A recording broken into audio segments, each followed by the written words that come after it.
आज की वीडियो में हम पढ़ने वाले हैं नाउन के साथ अगर किसी वर्ड के अंत में एस लगा होता है तो इसका मतलब होता है वह प्लूरल नहीं है। क्योंकि कुछ नाउन ऐसे होते हैं जिनके अंत में क्या लगा होता है, एस लगा होता है, लेकिन वो एक वचन यानी सिंगुलर होते हैं। आइए इसे एग्जाम्पल के साथ समझते हैं। एस लगाने का मतलब प्लूरल नहीं होता। कुछ ऐसे वर्ड होते हैं, कुछ ऐसे नाउन होते हैं जिनमें क्या होता है, वर्ड के लास्ट में एस लगा होता है। इसका मतलब ये नहीं होता कि वो जो नाउन है वो हमारे क्या है, प्लूरल है। एग्जाम्पल है mathematics, physics, news, political, economics, ethics. ऐसे ही कई सारे वर्ड हैं जिनके लास्ट में क्या लगा होता है, एस लगा होता है, लेकिन वो प्लूरल नहीं होते हैं। जैसे है मैथमेटिक्स या फिजिक्स में एस होता है, लेकिन ये एक ही विषय को दर्शाते हैं। एक किसी क्या दर्शाते हैं, किसी विषय को दर्शाते हैं। जैसे है गणित मेरा पसंदीदा विषय है, mathematics is my favourite subject. इनके साथ हम हमेशा इज का इस्तेमाल करते हैं, आर का इस्तेमाल नहीं करते हैं। जब हम मैथमेटिक्स शब्द का इस्तेमाल करते हैं तो हम इसे एक विषय यानी कि एक सिंगुलर की तरह मानते हैं, इसीलिए इसके साथ हम इज का इस्तेमाल करते हैं, ना कि आर का। जैसे मैंने एग्जाम्पल में बताया था, गणित मेरा पसंदीदा विषय है, mathematics is my favourite subject. Mathematics आर नहीं होगा, क्या होगा, मैथमेटिक्स इज होगा। अगला एग्जाम्पल है, कुछ छात्रों के लिए गणित मुश्किल होता है, mathematics is difficult for some student. यानी कि जो कुछ छात्र हैं, जो कुछ स्टूडेंट हैं, उनके लिए क्या होता है, गणित जो सब्जेक्ट है वो मुश्किल होता है।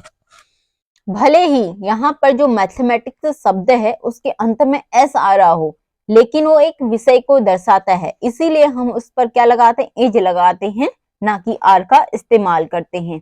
ऐसे ही और भी शब्द है मैथमेटिक्स की तरह, क्या है, एथिक्स शब्द भी मैथमेटिक्स की तरह ही है, जो देखने में क्या लगता है, प्लूरल लगता है, लेकिन वह प्लूरल नहीं है, क्योंकि उसके अंत में एस है। लेकिन एथिक्स को एक विचार या सिद्धांत के समूह के रूप में माना जाता है, इसीलिए हम एथिक्स के साथ भी इज का प्रयोग करेंगे, ना कि आर का।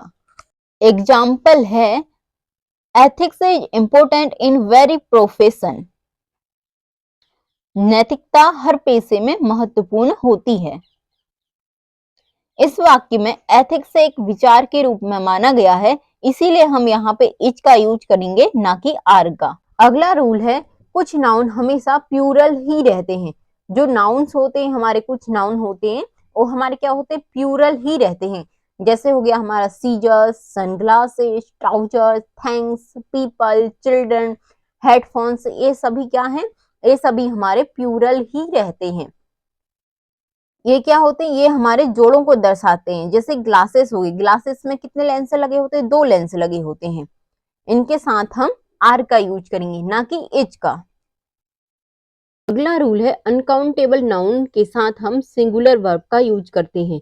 जैसे हो गया हमारा नॉलेज, पोएट्री, हेयर, म्यूजिक, इन सब के साथ हम क्या करते हैं, इन सब के साथ हम इज का यूज करेंगे, आर का यूज नहीं करेंगे। अब जानते हैं हम अनकाउंटेबल नाउन होती क्या है। अनकाउंटेबल नाउन वे होते हैं जिन्हें गिना नहीं जा सकता। जैसे हो गया पानी, हो गया दूध, हो गया चीनी, हो गया हवा, हो गया इत्यादि।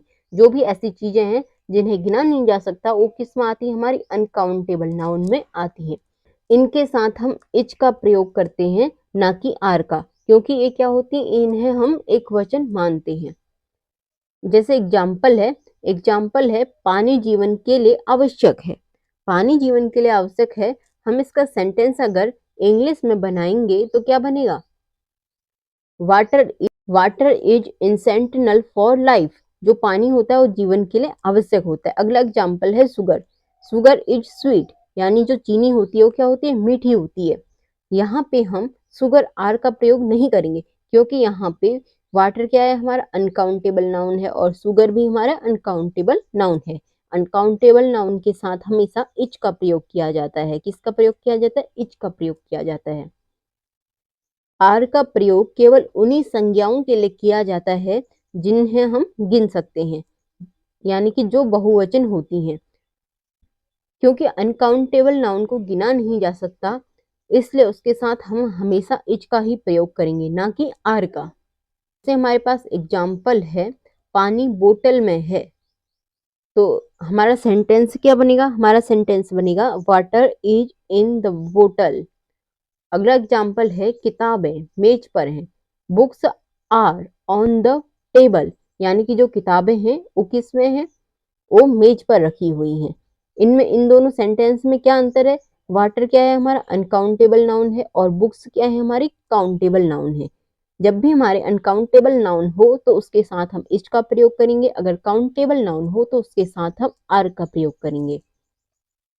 कुछ नाउन ऐसे भी होते हैं जिनकी सिंगुलर और प्लूरल दोनों ही फॉर्म एक जैसी होती है। इन नाउन के साथ हम इज और आर दोनों का इस्तेमाल करते हैं। ये इस बात पर निर्भर करते हैं कि वाक्य सिंगुलर के रूप में प्रयोग हो रहा है या प्लूरल के रूप में प्रयोग हो रहा है। उदाहरण, कुछ नाउन्स की प्लूरल फॉर्म नहीं होती है, वे सिंगुलर और प्लूरल दोनों फॉर्मों में सेम रहते हैं। इन नाउन्स के साथ इज या आर का इस्तेमाल इस बात पर निर्भर करता है कि वाक्य में सिंगुलर के रूप में प्रयोग हो रहे हैं या प्लूरल के रूप में। जैसे एग्जाम्पल है शिप, यानी कि भेड़। इसका सिंगुलर और प्लूरल दोनों फॉर्म में शिप ही रहता है। सिंगुलर अगर होगा तो सेंटेंस इस तरीके से बनेगा, the ship is in the field, यानी कि जो भेड़ है वो खेत में है।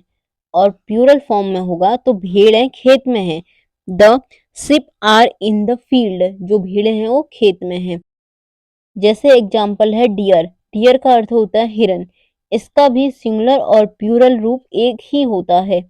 जैसे एग्जाम्पल है, हिरन तेजी से दौड़ रहा है, the deer is running fast.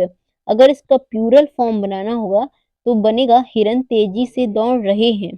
अगर इसका प्लूरल फॉर्म बनाना होगा तो बनेगा हिरन तेजी से दौड़ रहे हैं, the deer are running fast.